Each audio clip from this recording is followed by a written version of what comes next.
David fut irrité de ce que l'Éternel avait frappé Uza d'un tel châtiment, et ce lieu a été appelé jusqu'à ce jour Péretz Uza, 1 Chronique 13, 11. Mais dans le chapitre 15, David se repentit. C'est alors que Dieu enleva la paille et le foin du cerveau de David.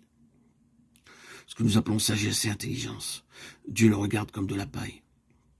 De la vie de Dieu, il y avait à ce moment-là beaucoup de rébus dans le cerveau de David. Il en est de même pour beaucoup d'entre nous.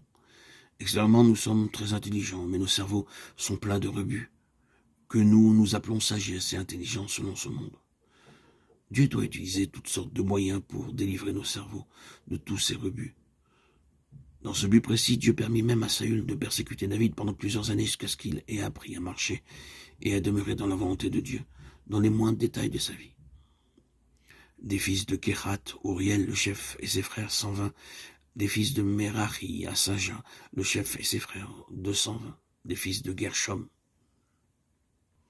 Il leur dit: vous êtes les chefs de famille des Lévites, sanctifiez-vous, vous et vos frères, faites monter à la place que je lui ai préparé l'arche de l'Éternel, du Dieu d'Israël, parce que vous n'y étiez pas la première fois. L'Éternel, notre Dieu, nous a frappés, car nous ne l'avons pas cherché selon la loi. 1 Chronique 15, 5, 13. Remarquez, dans ce passage, combien David s'était repenti. Dans le chapitre 13, il avait consulté le conseil militaire. Maintenant, dans ce chapitre 15, il consulte les Lévites. Eux seuls ont le droit de ramener l'arche de Dieu à sa place. Remarquez également ce qui est dit au verset 13. Parce que vous n'y étiez pas la première fois, l'Éternel, notre Dieu, nous a frappés, car nous ne l'avons pas cherché selon la loi. David s'exprime ainsi: nous n'avons pas cherché l'Éternel selon l'ordre établi par lui-même. Il avait appris cette leçon importante, à savoir que notre propre zèle, notre intelligence, notre savoir-faire et notre activité naturelle n'amènent que la mort dans l'œuvre de Dieu. C'est pour cette raison que Dieu avait dû agir avec tant de sévérité d'une façon si douloureuse à l'égard de David. Les sacrificateurs et les Lévites se sanctifièrent pour faire monter l'arche de l'Éternel, du Dieu d'Israël. Les fils des Lévites portèrent l'arche de Dieu sur leurs épaules avec des barres, comme Moïse l'avait ordonné d'après la parole de l'Éternel.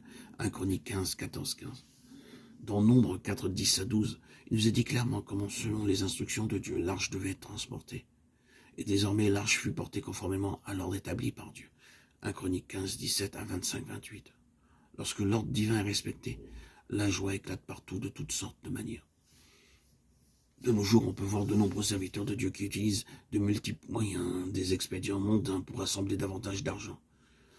Au lieu de dépendre de Dieu en lui faisant connaître leurs besoins, ils dépendent de photos, de caméras, de publicités, de chaussures trouées, faisant usage de toutes sortes de moyens naturels pour faire impression sur les gens.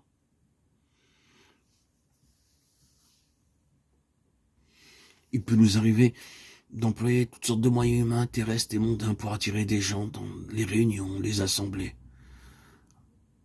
Avec ces méthodes mondaines qui ne sont pas scripturaires, on n'utilise pas la parole de Dieu et les méthodes de Dieu pour exercer leur ministère. Et le résultat n'est pas positif.